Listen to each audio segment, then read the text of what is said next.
Okay people, electric charges and fields में हम देखेंगे व्हाट आर इलेक्ट्रिक चार्जेस, थोड़ा बहुत ऑब्जेक्टिव टाइप के क्वेश्चंस करेंगे इसमें, ठीक है। So if 10 million electrons are removed from a neutral body then the charge on the body is how much, ठीक है। भाई साहब 10 मिलियन इलेक्ट्रॉन्स को हम रिमूव कर रहे हैं, ठीक है। जब इलेक्ट्रॉन्स को रिमूव करते हैं तो कौन सा चार्ज आता है, पॉजिटिव चार्ज, नेगेटिव चार्ज तो आ नहीं सकता, ठीक है। तो इसमें भाई साहब ये तो कैंसिल ही हो जाएगा अपने आप ही, ठीक है। This will basically cancel, minus में है ये, ठीक है। ओके 10 मिलियन मतलब कितना हो गया, 10 इंटू 10⁻⁶, ठीक है, 10⁻⁶, तो ये हो गया वहाँ 10⁻⁷। 10⁻⁷ इलेक्ट्रॉन्स का चार्ज कितना हो जाएगा, 10⁻⁷ इंटू 1.6 इंटू 10⁻⁻19, एक इलेक्ट्रॉन का चार्ज इतना, तो तुम्हारे पास इतना ही पॉजिटिव चार्ज आ जाएगा, ठीक है। सो this will B 1.6 into 10⁻⁻19 plus 7, कितना हो जाएगा बोलो, -12, ठीक है। ये आएगा प्लस 1.6 इंटू 10⁻⁻12 कूलम। क्या ये मामला समझ में आ रहा है भाई साहब, इतना चार्ज उस बॉडी में आ जाएगा क्योंकि उसने इतने इलेक्ट्रॉन्स खोए हुए हैं, ठीक है। So Q is equal to positive, why, because it is losing electrons. So 10⁻⁶ into 10, तो ये हो गया 1.6 into 10⁻⁻12, that will be the charge acquired by the body by losing these electrons. Clear है, क्लियर, ओके।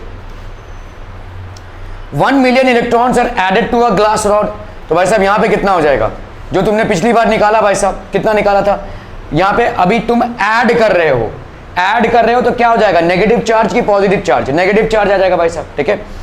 एक electron को add करने से भाई साहब कितना आ जाएगा, 1.6 इंटू 10⁻⁻19, तो भाई साहब 1 मिलियन मतलब 10⁻⁶, इतना ऐड कर रहे हो तो इतना नेगेटिव चार्ज आ जाएगा, मतलब कितना हो जाएगा बोलो, 1.6 इंटू 10⁻⁻13 कूलम, ठीक है, -1.6 इंटू 10⁻⁻13 कूलम, ठीक है। 10⁻20 electrons are remove from a conductor, the nature and magnitude of the charge developed on it is, भाई साहब 10⁻20 इलेक्ट्रॉन्स, इतने सारे इलेक्ट्रॉन्स हमने एक कंडक्टर से रिमूव कर दिया है, the nature and magnitude of the charge developed on it, क्या हो जाएगा nature and magnitude of the charge, तो क्या चार्ज डेवलप होगा, इलेक्ट्रॉन्स को जब आप रिमूव करें तो क्या चार्ज डेवलप होगा, पॉजिटिव, ठीक है, ओके। तो इसमें तो भाई साहब ये हो ही नहीं सकता, ये भी भाई साहब हो नहीं सकता, ठीक है। तो nature and magnitude of the charge, ठीक है, 10⁻20 इलेक्ट्रॉन्स, 10⁻20 इंटू 1.6 इंटू 10⁻⁻19, कितना हो गया भाई साहब, ये 1.6 इंटू 10, ठीक है, that is 16 coulomb, plus 16 coulomb, इतना चार्ज डेवलप हो जाएगा भाई साहब, ठीक है, clear. Two equally charged pith balls 3 centimeter apart repel each other with a force of Newton. The charge on each ball is, ठीक है, two equally charge pith balls, भाई साहब यहाँ पे पिथ बॉल्स हैं, they are how much, 3 centimetre apart, ठीक है, with a force of 1 newton. 1 newton से भाई साहब ये एक दूसरे को होता है, चार्ज ऑन ईच बॉल, तो 1 न्यूटन का फोर्स क्या होता है भाई साहब, Q1 Q2 1/4 pi epsilon naught by R का स्क्वायर, है ना भाई साहब। तो फोर्स की जगह पे लिखो 1 न्यूटन, 2 इक्वली चार्ज लेट से Q मान लेते हो तुम, तो Q का स्क्वायर हो जाएगा यहाँ पे भाई साहब, Q1 Q2 की जगह पे Q का स्क्वायर, Q1 भी Q और Q2 भी Q, तो Q into Q that is Q का स्क्वायर, 1/4 पाई एप्सिलॉन नॉट है, तो इसका मतलब क्या हो जाएगा, 9 इंटू 10⁻⁹, है ना। और R का स्क्वायर भाई साहब, R यहाँ पे तुमको मीटर में लेना पड़ेगा,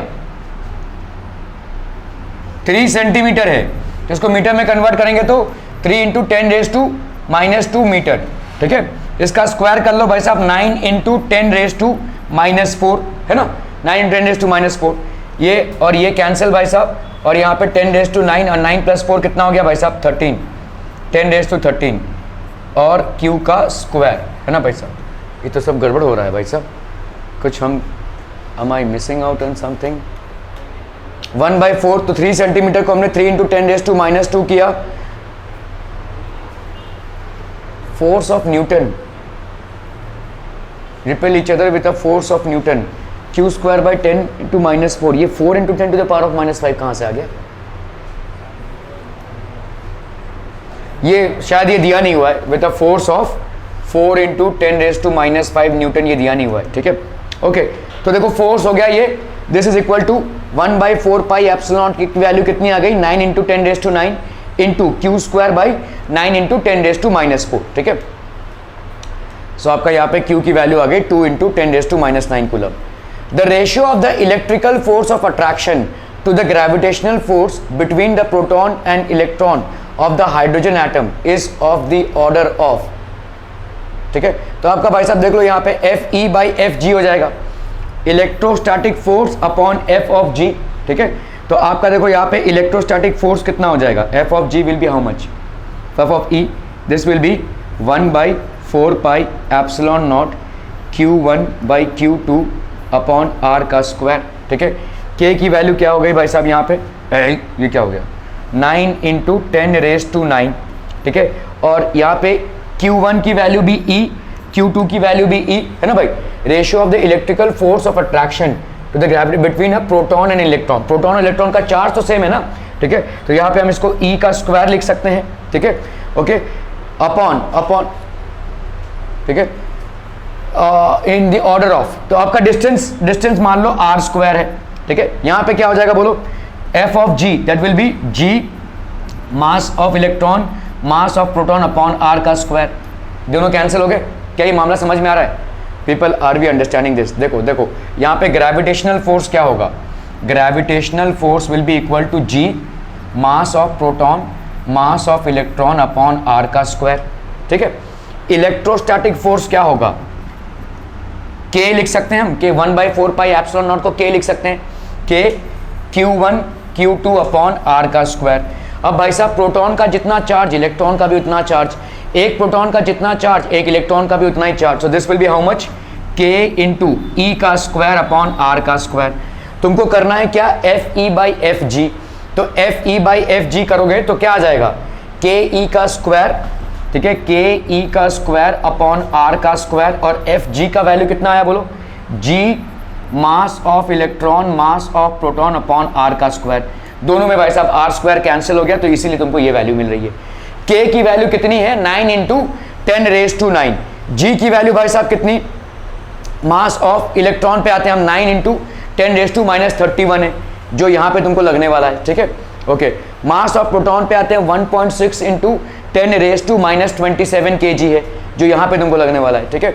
सो दिस इज तो आप देख लो यहाँ पे इसका मास कितना है, इसका मास देखो यहाँ पे K की वैल्यू हो गई 9 × 10⁻9, E का स्क्वायर दैट इज 2.56 इंटू आपका 10⁻1.6 × 10⁻19 ना, तो ये कितना हो जाएगा 10⁻38 हो गया भाई साहब, अपॉन इधर G का वैल्यू कितना है 6.67 × 10⁻11, ठीक है, ये G की वैल्यू हो गई। मास of proton 9.1 × 10⁻31 and mass of electron 1.67 × 10⁻27। तो पहले हम इसको निकाल लेते हैं, देखो 10⁻9 10⁻38, तो 10⁻9 -38, यहाँ पे ये -11 ऊपर जाएगा तो हो जाएगा +11, ये -31 ऊपर जाएगा तो भाई साहब हो जाएगा +31, है कि नहीं, ठीक है, और यहाँ पे ये +27, ठीक है। कर लीजिए भाई साहब इसको, कितना आ रहा है यहाँ पे देखो 38 -38 कितना होगा 27 + 31 + 27 + 31, 7 + 1 8, 3 + 2 5 + 1 दैट इज 59 -38, 9 से 8 गया 1, 5 से 3 गया 2, -9, अप्रॉक्सीमेटली कितना आ गया भाई साहब 11। तो इतना ही आ रहा है, तो इतना इसमें इतना क्या दिया है, हाँ क्या बोल रहे हो, 11 है, 38 + 11 है ना भाई साहब, तो यहाँ पे 11 -38 कितना आ रहा है भाई साहब यहाँ पे 7 + 1 8 1 9, 3 + 2 5 1 6 69 -38, 9 से 8 गया 1 3 31 + 9 तो 39 आ गया, ठीक है, 10⁻39, ठीक है, क्लियर है भाई साहब आपका। देखो 31 + 9 तुम्हारा 40 आएगा एक्चुअली, ठीक है, लेकिन यहाँ भी देखो, यहाँ पे देखो 9, यहाँ पे 9 है, अप्रॉक्सीमेटली कैंसिल हो जाएगा, यहाँ पे 2 है, यहाँ पे कितना हो गया देखो 6 × 1 है, अप्रॉक्सीमेटली 10 आ रहा है ये देखो, तो इसीलिए एक 10 तुम्हारा नीचे आ गया, ठीक है। 6 × 2 कितना होता है 12, यहाँ पॉइंट 6.67 इंटू 1.67 है, इसकी अप्रॉक्सीमेट वैल्यू अगर हम 10 ले लेते हैं, ऊपर तो कुछ बचा नहीं, ठीक है, तो इसकी वैल्यू भाई साहब यहाँ पे इसके लिए ये 10 नीचे रह गया, जिसकी वजह से तुम्हारा इतना वैल्यू हो जाएगा। तो this will be the order, और यही क्लोजेस्ट है, देखो यही क्लोजेस्ट है इनमें, ठीक है। A charge q is placed at the center of a line joining two equal charges q. The system of three charges will be in equilibrium if q is equal to.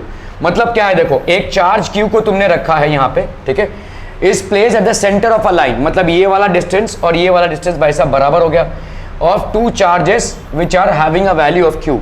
The system of three charges will be in equilibrium, मतलब ये q और ये q सब के सब equilibrium में कब रहेंगे, ठीक है, if the value of charge q is equal to any of these, बताइए क्या हो जाएगा।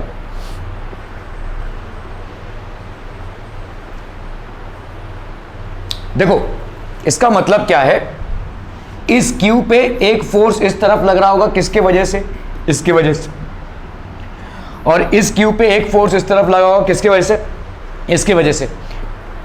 These two forces should be equal, only then it will be in equilibrium, है ना भाई। So these two forces should be equal, तो आपका भाई साहब यहाँ पे क्या हो जाएगा, Q naught will be equal to minus Q, ये क्या है Q1, ये कुछ और ही आंसर है भाई साहब।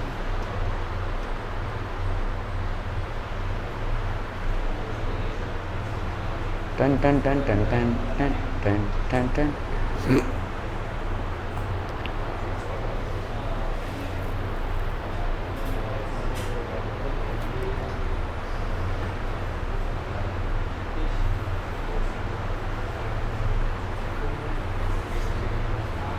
एक्चुअली में देखो ये वाला अगर पूरा सिस्टम हम देखें, this is basically capital Q, ये हो गया कैपिटल Q, ये हो गया small q। A charge Q is placed at centre of the line joining two equal charges Q। तो देखो इसके वजह से इस पे फोर्स कितना आ रहा है, टोटल फोर्स इसमें देखो कितना आएगा, इसके वजह से कितना आएगा, समझ लो ये डिस्टेंस है तुम्हारा, ये डिस्टेंस है तुम्हारा 2d ले लिया तुमने, तो इन दोनों के बीच में डिस्टेंस कितना हो गया d, इन दोनों के बीच में डिस्टेंस कितना हो गया d। अभी इस Q चार्ज पे इस Q के वजह से कितना फोर्स आएगा, F will be equal to how much, 1 by 4 pi epsilon naught q upon 2d का स्क्वायर, है कि नहीं भाई साहब, q upon 2d का square which is how much भाई साहब, 1 by 4 pi epsilon naught, या हम इसको k ही लिख दें, q upon 4d का स्क्वायर, ठीक है। ये हो गया इस पे फोर्स इस तरफ, ठीक है। और बोलो भाई साहब और फोर्स क्या होगा, अगर मुझे इस फोर्स को बैलेंस करना है तो I will need a force which will be acting in the opposite direction. Obviously आपका चार्ज Q, ये वाला चार्ज Q और ये वाला चार्ज Q, सब कुछ इक्विलिब्रियम में होना चाहिए। हम इस वाले चार्ज को उठाएं या इस वाले चार्ज को उठाएं, all these charges have to be in equilibrium, है ना भाई। देखो जो बीच वाला चार्ज है वो तो बाय डिफॉल्ट इक्विलिब्रियम में होगा ही, क्योंकि उस पर जो फोर्स इधर का लग रहा है वो ऑब्वियसली इसके फोर्स से बैलेंस करेगा, है ना। इधर एक रिपल्सिव फोर्स इसके वजह से लग रहा है, इधर एक रिपल्सिव फोर्स इसके वजह से लग रहा है, तो एक दूसरे को बैलेंस करना ही है, ठीक है। हम आते हैं इस पे इस Q पे इसके वजह से कितना चार्ज लग रहा है, सॉरी Q का स्क्वायर हो जाएगा ये, this will be basically Q into Q upon 2d का स्क्वायर, तो F will be how much, K Q का स्क्वायर अपॉन 4d का स्क्वायर। ये वाला F लेट्स से हम F1 मानते हैं, ये F1 इधर है, अभी हम F2 लेट्स से इधर है। ये तभी हो सकता है जब ये भाई साहब नेगेटिव हो, ठीक है, समझ लो हमने इसको नेगेटिव मान लिया माइनस Q, ठीक है, तो इसका मतलब इसका चार्ज कितना हो जाएगा, F2 will be equal to K Q upon कितना हो जाएगा बोलो, D का स्क्वायर, है ना। मैग्नीट्यूड वाइज ये दोनों बराबर, मतलब K Q अपॉन D का square is equal to Q का स्क्वायर अपॉन 4D का स्क्वायर, लिख सकते हैं बोलो K, ये K और K cancel, D square cancel, Q और एक Q कैंसिल, Q की वैल्यू कितनी हो गई भाई साहब, Q बाई 4। एक चीज जो आपको ध्यान में रखनी है कि ये नेगेटिव होना चाहिए, तो minus Q by 4, minus Q by 4। ये सब तमाम कैलकुलेशन ना करके आप भाई साहब इसमें डायरेक्टली पहुंच सकते हैं। क्या ये समझ में आ रहा है, नहीं समझ में आ रहा है, चलिए भाई साहब यहाँ पे हम देख लेते हैं इसको। लेट्स से यहाँ पे एक चार्ज है Q, यहाँ पे एक चार्ज है Q, बिल्कुल बीचों बीच एक चार्ज रखा गया है Q, ठीक है। आपको ये बोला जा रहा है कि इस Q की वैल्यू कितनी है, ताकि ये तीनों जो है तो इक्विलिब्रियम में है, मतलब अपने पोजीशन से भाई साहब कोई भी हिलडुल नहीं रहा है, ना ये दो बड़े वाले चार्ज Q ना ये Q, ठीक है ओके। अभी अगर मैं इस चार्ज को पकड़ूं तो इस पे एक तरफ फोर्स इधर एक तरफ फोर्स इधर, तो ये ऑटोमेटिकली बैलेंस रहने वाला है। हमने मान लिया कि इन दोनों के बीच में डिस्टेंस कितने का है, 2d का है।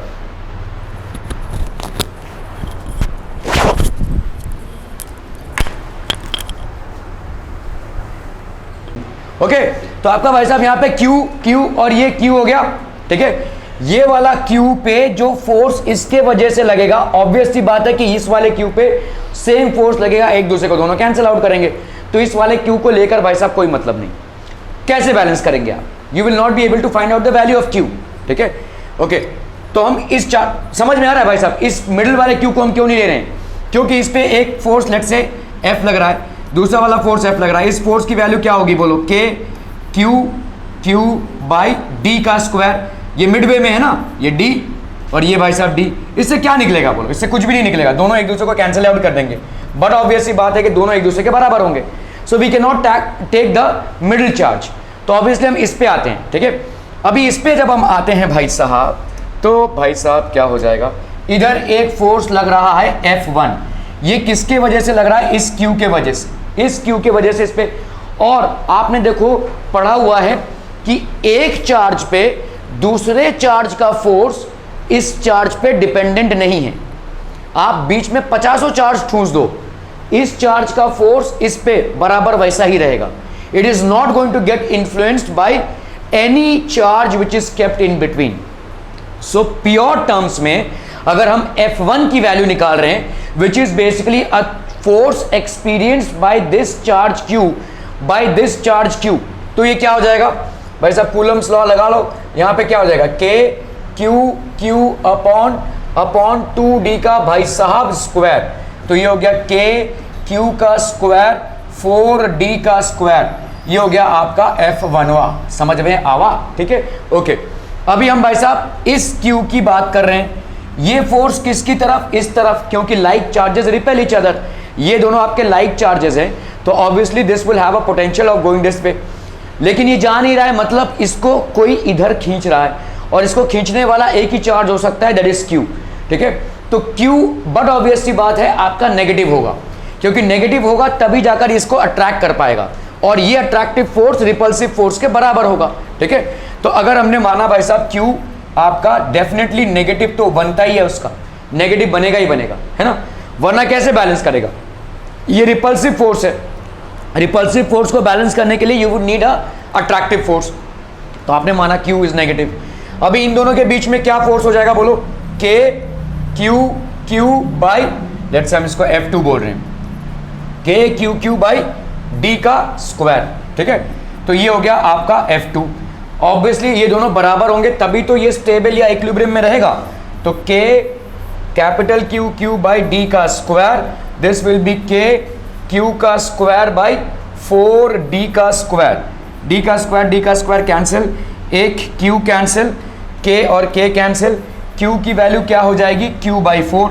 ऑब्वियसली क्योंकि ये नेगेटिव है तो आप सीधा इसमें भाई साहब लगा देंगे -Q बाई 4, तो Q की वैल्यू कितनी हो गई भाई साहब, -Q बाई 4।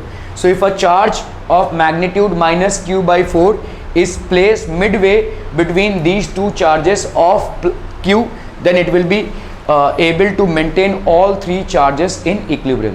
क्या ये मामला समझ में आ रहा है, बहुत बढ़िया,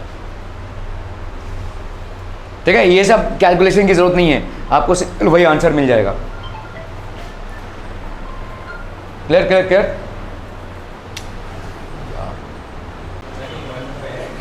ठीक है। Are we clear on this one people?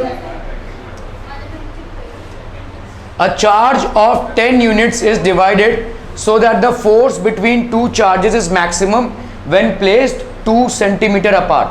The two charges are, ठीक है, a charge of 10 units is divided so that force between two charges is maximum when placed 2 centimeter apart. Maximum मतलब क्या हो जाएगा, बोलिए भाई साहब, 2 centimeter apart है, मैक्सिमम हो गया। A charge of 10 units is divided, आपके 10 यूनिट के चार्ज को आपने डिवाइड किया है। A charge of 10 units is divided so that the force between, मतलब दो चार्ज में डिवाइड किया है। अब 10 को जब आप डिवाइड कर रहे हैं तो 1 और 2 हो सकता है, 1 और 9 हो सकता है कॉम्बिनेशन, 2 या 8 हो सकता है, 3 या 4 हो सकता है, 4 या 5 हो सकता है। क्लियर है। आप 10 यूनिट के चार्ज को, ठीक है, डिवाइड कर रहे हैं 2 चार्जेस में, ताकि उनमें जो फोर्स हो वो मैक्सिमम कब हो, जब वो लोग 2 सेंटीमीटर अपार्ट हो। 2 सेंटीमीटर अपार्ट में द 2 चार्जेस का रेशियो क्या हो जाएगा, 6 4 3 7 1 9 या 5 5। क्वेश्चन का मतलब समझ में आ रहा है? आपने चार्ज को रीडिस्ट्रीब्यूट किया है ये सारे कॉम्बिनेशंस में, इन सारे कॉम्बिनेशंस में मैक्सिमम फोर्स कब आ जाएगा? या तो भाई साहब इनका सबका निकाल कर देखो, ठीक है, या आप क्या कर लो भाई साहब, देखो एक चार्ज Q है, दूसरा चार्ज कितना होगा, Q माइनस Q। समझ में आ रहा है? देखो 1/4 पाई एप्सिलॉन नॉट है ना, अच्छी ये कितना, तो this will be basically what 1/4 pi epsilon naught. R square की वैल्यू तो इसमें भी जो, इसमें भी वही, इसमें भी वही और इसमें भी वही, no changes. 1/4 pi epsilon naught की वैल्यू इसमें जो वही, इसमें भी वही, इसमें भी वही, इसमें भी। अभी यहाँ पे Q1 Q2 का मामला है भाई साहब। Q1 Q2 आपका डिसाइडिंग फैक्टर होगा कि किसमें फोर्स ज़्यादा, बहुत ज़्यादा फोर्स आ रहा है तुम में, ठीक है, किसमें फोर्स ज़्यादा, क्लियर है? क्योंकि 1/4 पाई एप्सिलॉन इसमें भी रहेगा, इसमें भी रहेगा, इसमें भी रहेगा, इसमें भी रहेगा, same value 9 × 10⁻⁹ upon R square की वैल्यू 2 सेंटीमीटर अपार्ट है, इसमें भी जो 2 सेंटीमीटर, इसमें भी 2 सेंटीमीटर, इसमें भी 2 सेंटीमीटर, इसमें भी 2 सेंटीमीटर। तो आपका डिसाइडिंग फैक्टर क्या हो जाएगा, ये, क्योंकि ये आपका वेरिएबल है, ठीक, ओके। Q1 दूसरा क्या होगा भाई साहब, Q मतलब देखो एक Q1 है तो दूसरा क्या होगा, 10 - Q1 होगा, है कि नहीं? अगर एक को हमने Q1 लिया तो दूसरा क्या हो जाएगा, 10 - Q1, ठीक है, okay.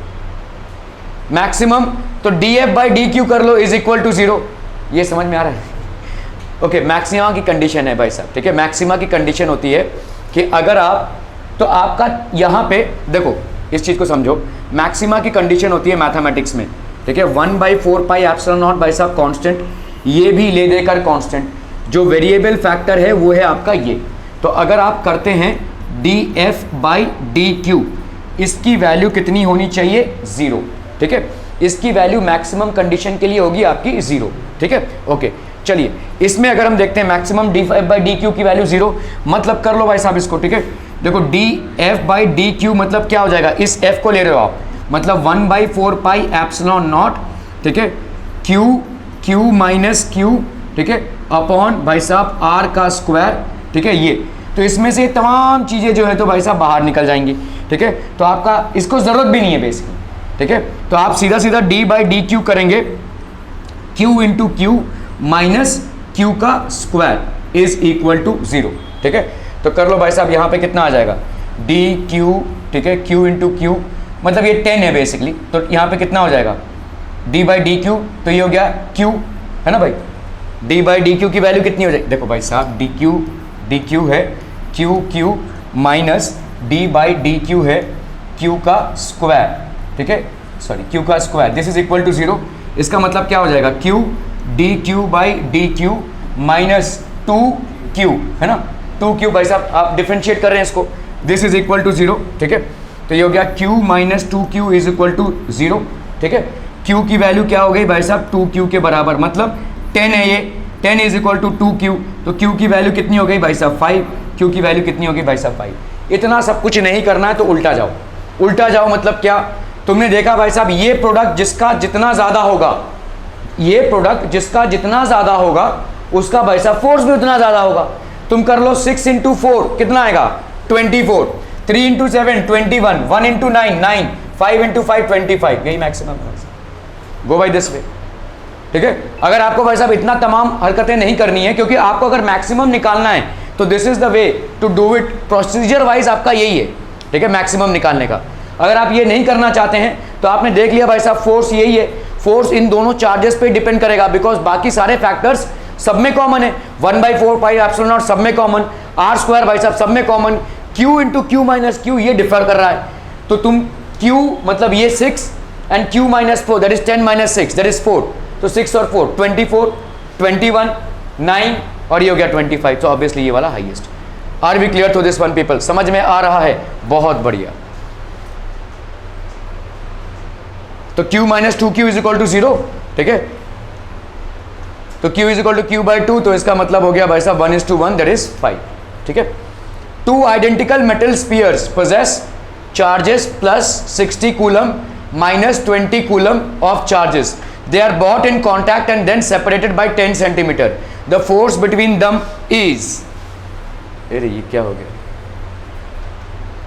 Two identical metal spheres, एकदम आइडेंटिकल मतलब इनका जो साइज है, जिस मटेरियल से ये बने हैं, ये सब कुछ आइडेंटिकल है, ठीक है। एक का चार्ज कितना है प्लस 60 कूलम, दूसरे का चार्ज कितना है भाई साहब minus 20 coulomb of charges. They are brought in contact, they are basically brought in contact. तो क्या होगा, जैसे ही कॉन्टैक्ट में लाओगे तो क्या हो जाएगा, ये चार्जेस रीडिस्ट्रीब्यूट हो जाएंगे इक्वली। टोटल चार्ज कितना है 60 माइनस 20 कितना है भाई साहब, अरे 80, ऐसे करो उसी में डूबो। 60 और माइनस 20 है, कितना हो जाएगा चार्ज, 60 माइनस 20 कितना हो जाएगा भाई साहब 40 कूलम हो गया, ये 40 कूलम का चार्ज हो गया प्लस में, ठीक है। अभी जैसे ही आपने इन दोनों स्फीयर्स को कांटेक्ट में लाया, ये 40 coulomb of charge equally distribute हो जाएगा दोनों बॉडीज में, क्योंकि दोनों बॉडीज सेम से बनी हुई हैं, सेम साइज है, तो ऑब्वियसली इसका कितना हो जाएगा 20 कूलम, इसका कितना हो जाएगा भाई साहब 20 कूलम। अभी इन दोनों को आप सेपरेट आउट कर रहे हैं बाई व्हाट डिस्टेंस भाई साहब 10 सेंटीमीटर, ठीक है। आर की वैल्यू कितनी है 10 सेंटीमीटर, मतलब 10 इंटू माइनस 2 मीटर है ना, ओके।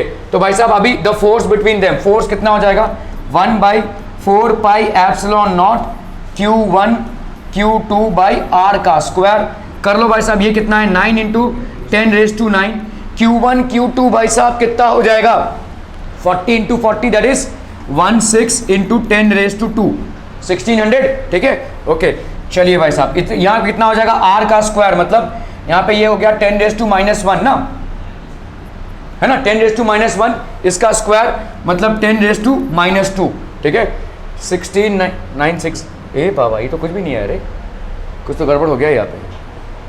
16 क्या गड़बड़ हो गया भाई साहब, 36 कैसे आ गया रे,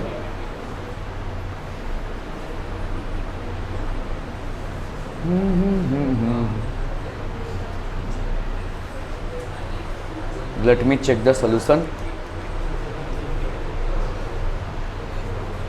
40 इंटू 40 है, चलो 9 इंटू 10, लास्ट में 9 इंटू 10 40, क्यों भाई साहब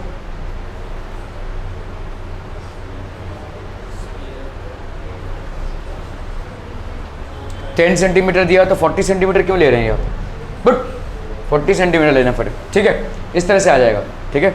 40 सेंटीमीटर बराबर, two charges each of 100 microcoulomb are separated in a medium of relative permittivity 2 by a distance of 5 centimeter। relative permittivity है ये, समझ रहे हैं, relative permittivity मतलब जिसको हम एप्सिलॉन में लिखते हैं, एप्सिलॉन नॉट नहीं है, ठीक है। the force between them is 100 microcoulomb है भाई साहब, 100 microcoulomb that is 100 into 10⁻⁻6 coulomb, that will be 10⁻⁻4 coulomb, ठीक है। Two charges each of 10⁻⁻4 coulomb are separated in medium of relative permittivity कितनी है भाई साहब 2 की, by a distance of 5 centimetre. हाँ तुम बस घड़ी देखो, the force between them is कितना हो जाएगा भाई साहब 1/k 4 pi epsilon naught Q square 9 into 10। ये समझ में आ रहा है ये क्यों किया हुआ है, देखो यहाँ पे आपका एप्सिलॉन 1/k अगर मुझे लेना है, हमने ज़बरदस्ती का 1/k को मल्टीप्लाई किया हुआ है, मतलब यहाँ पे क्या हो जाएगा, देखो एप्सिलॉन नॉट को आपने क्या किया है इसके साथ मल्टीप्लाई किया है, दिस इज, चलो इसको समझ लेते हैं।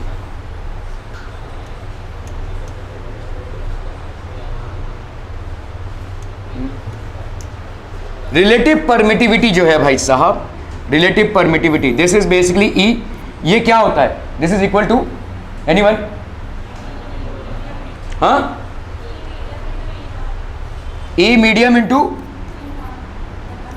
एप्सिलॉन नॉट, ठीक है। तो relative permittivity this is equal to E medium upon epsilon naught, यह क्या होता है अपॉन एप्सिलॉन नॉट होता है, what is it, relative permittivity भाई साहब रिलेटिव है ना, तो E of the medium upon epsilon naught ये होता है, ठीक है। E of the medium upon epsilon naught, so E of the medium will be equal to relative permittivity into epsilon naught, clear है, समझ में आ रहा है ये? ई ऑफ द मीडियम आपको कितना दिया हुआ है भाई साहब? और मीडियम ऑफ रिलेटिव परमिटिविटी, आपको यहाँ पे रिलेटिव परमिटिविटी दिया हुआ है और ये दिया हुआ है, ठीक है। रिलेटिव परमिटिविटी कितनी है आपकी? 2, ठीक है। So by distance the force between them, force कितना हो जाएगा भाई साहब? Force will be equal to 1/4 pi epsilon naught Q1 Q2 by R का स्क्वायर 9 इंटू 10⁻⁹। अभी यहाँ पे देखो परमिटिविटी आप E नॉट नहीं ले सकते, परमिटिविटी आपकी कितनी होगी? E, और E फिलहाल कितना है? ठीक है, यहाँ पे भाई साहब आप परमिटिविटी को ऐसा नहीं लिख सकते, तो आपको ये लेना पड़ेगा, ठीक है। So you will have to basically take E। इसका मतलब क्या हो जाएगा बोलो? 1 अरे यार फिर से वही लिख दिया, एप्सिलॉन, तो 1/4 pi epsilon not into epsilon, ठीक है। Epsilon not into relative permittivity, भाई इस एप्सिलॉन की जगह पे हम ये लिख सकते हैं कि नहीं? एप्सिलॉन नॉट इंटू दिस, ठीक है, इंटू Q का स्क्वायर लिख सकते हैं अपॉन R का स्क्वायर। तो इसका वैल्यू कितना हो जाएगा बोलो? 9 into 10⁻⁹। 1 epsilon not, relative permittivity कितनी है? 2, तो 1/2 हो गया यहाँ पे, ठीक है। Q का स्क्वायर मतलब 100 इसका तो भाई साहब 100 into 10⁻⁻⁶, that will be how much? 10⁻⁻4 इसका स्क्वायर, तो यहाँ पे कितना हो गया? 10⁻⁻8 अपॉन R का square by distance of 5 centimetre, 5 into 10⁻⁻2, so that will be 25 into 10⁻⁻4, 25 into 10⁻⁻4। Are we getting this people? समझ में आ रहा है ये? ठीक है, देख लो यहाँ पे 9 इंटू 10⁻⁻9, 1/2, 25 इंटू 10⁻⁻4 हमने देखा, 100 इंटू 10⁻⁻12 कर दिया भाई साहब। एक का -6 है तो दो का कितना हो जाएगा? 10⁻12। ये 1/2 का मतलब समझ में आ रहा है? तो आपका जो परमिटिविटी ऑफ अ मीडियम होता है that is equal to relative permittivity into epsilon naught, ठीक है। रिलेटिव परमिटिविटी क्या होती है भाई साहब? Permittivity of the medium upon permittivity of free space और एयर, ठीक है। तो ये एप्सिलॉन नॉट के ऊपर होता है, जिसका मतलब permittivity of the medium, this is permittivity of the medium, this will be equal to this into this, ठीक है। यहाँ पे रिलेटिव परमिटिविटी की वैल्यू दी हुई है, वही आपका यहाँ पे एडजस्ट हो गया एज 2। क्लियर है? Are we clear on this one? Okay.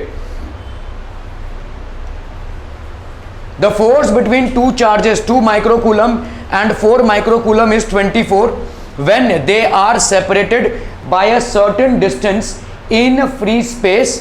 The force if the distance between them is double and the distance between them is half, ठीक है। तो एक्चुअली आपको देखने की जरूरत भी नहीं है, यहाँ पे इन सबको देखने की जरूरत भी नहीं है। फोर्स की भाई साहब प्रोपोर्शनलिटी, अच्छा ये कैलकुलेट करना है, ओह ये तो बहुत गड़बड़ हो गया। Okay, force is equal to 9 into 10⁻⁹ कितना है भाई साहब? 2 माइक्रोकूलम, 2 इंटू 4 हो गया 8, 8 इंटू 10⁻⁻6, ठीक है ना। 8 इंटू -6 हाँ -12, ठीक है, -12, 2 इंटू 4 हो गया 8 और -6 हो गया 10⁻⁻12, ठीक है। ओके ओके ओके, अपॉन भाई साहब R का स्क्वायर, R कितना है यहाँ पे? व्हेन दे इज 24, ओके चलिए यहाँ पे दिया हुआ ये 24 है, ठीक है। नहीं अभी पहले R स्क्वायर निकाल लेते हैं ना। देखो force between two charges is given as 24, तो यहाँ पे तुमको इस सब में R स्क्वायर नहीं मालूम है, तो R स्क्वायर की वैल्यू निकल आएगी भाई साहब। R स्क्वायर को इधर ले लो, तो ये हो गया 9 इंटू 10⁻⁹ इंटू 8 इंटू 10⁻⁻12 अपॉन भाई साहब R का स्क्वायर की जगह पे आ गया 24, 8 1 ज़ा 8, 8 3 ज़ा 24, 3 3 ज़ा 9, तो यहाँ पे कितना हो गया भाई साहब? 3 इंटू 10⁻⁻3, ठीक है। R स्क्वायर की वैल्यू कितनी हो गई भाई साहब? 3 इंटू 10⁻⁻3। क्लियर है? समझ में आ रहा है? इसको वैसे ही रहने दो, कुछ रूट निकालने की जरूरत नहीं है भाई साहब, not requirement of any root. If the distance between them is double भाई साहब, तो आपने डिस्टेंस को अभी क्या कर दिया? डबल कर दिया, मतलब क्या हो जाएगा ये? अरे बोला ना, बोलो 6 into 10⁻⁻3,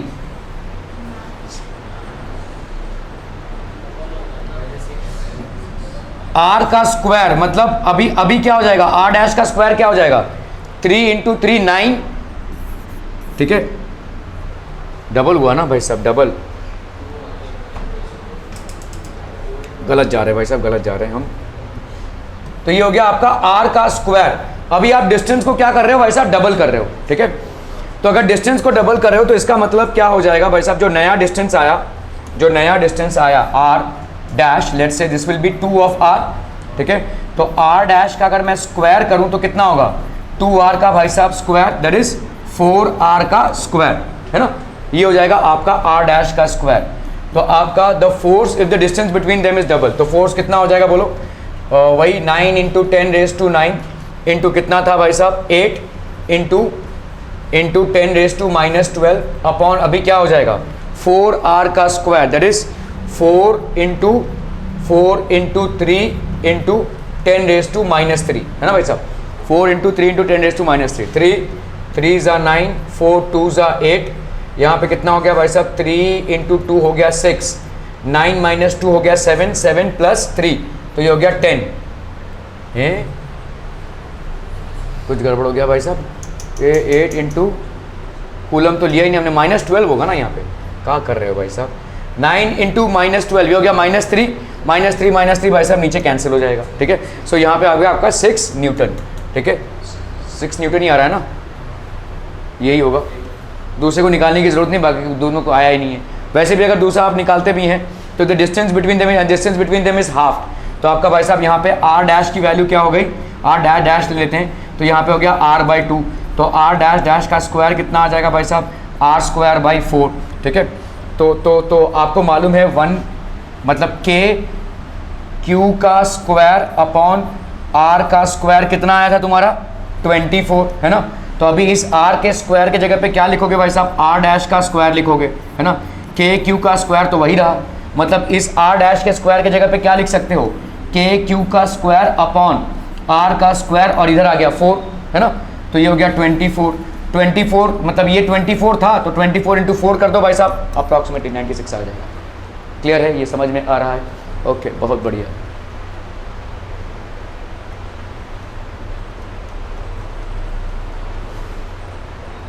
Three charges 1 coulomb, 2 microcoulomb, 3 microcoulomb are kept at the vertices A, B and C of an equilateral triangle of ABC 10 centimeter. The resultant force on charge C is how much? ठीक है, तो आपका भाई साहब एक क्या है ये, दिस इज बेसिकली, एक मिनट भाई साहब,